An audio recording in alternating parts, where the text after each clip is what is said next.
जिचा उपवास होता त्याच्यामुळे सगळ्यात अगोदर आहे ना मी उपवास सोडून घेतले आणि आज जेवणामध्ये खूप सिंपल जेवण बनवली होती का तर आहे ना आम्हाला पण जरा बाहेर जायचं होतं। आज रुद्राच्या पप्पाला सुट्टी होती आणि आज पाऊस जरा थांबला होता त्याच्यामुळे म्हटलं रुद्राला सगळ्यात अगोदर ना फिरून यायचं। तो ना घरात बसून इतका कंटाळला आणि पाऊस असल्यामुळे त्याला कुठं बाहेर नेताही येत नाही। तरी पण मी त्याला संध्याकाळच्या वेळेस ना रोज इथलं जवळपासच्या मंदिरामध्ये वगैरे नेते तरी सुद्धा का नाही का त्याला खेळायला असं मिळतच नाही ना।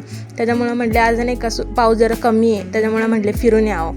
त्याच्यासाठी ना सगळ्यात अगोदर जेवण करून घेतलं त्याच्यानंतर मग आवरायला घेतले आणि बायकांचं कसं असतं ना सिंपलच आवरायचं असलं तर सुद्धा वेळ मात्र लागणार असं। त्याच्यानंतर मग काय आवरून घेतली त्याच्यानंतर मी बाहेर गेलो तर रुद्राचे पप्पा माझी वाट बघत थांबले होतात। मग काय आम्ही निघालो होतो। त्याच्यानंतर आज इतका शांत वातावरण होतं ना काही सांगायलाच नको, पाऊस पण नव्हते आणि इतकं सुंदर वातावरण झालं होतं। त्याच्यानंतर आम्ही गेलो होतो त्या जवळपासच्या मंदिरामध्ये का तर ना रुद्राला घेऊन खूप जास्त लांब जाता येत नाही पावसामुळं। आणि आमच्या इथं जवळपास एक मंदिर आहे ज्ञानेश्वर महाराजांची, त्याच्यामुळे आज त्याला तिथं नेलं होतं आणि ते मंदिर खूप वर्षापासून आहे पण कधीच आम्ही गेलो नव्हतो का तर कधी टाईमच नाही मिळाले। त्याच्यामुळे म्हटले आज पाऊस असल्यामुळं कसं लांब जाता येत नाही त्याच्यामुळे म्हटलं इथल्या इथं जवळपासच जायचं। त्याच्यामुळं मग आज तिथं नेमकंच गेलो। त्याच्यानंतर ना मंदिर इतकं सुंदर आहे ना काही सांगायलाच नको आणि तिथं गेल्या का नाही आमच्या रुद्राला इतकं भारी आवडलं आणि आमच्या रुद्राला जिथं मंदिर दिसतं ना तिथं झालं मग तो भजनालाच बसून जातो।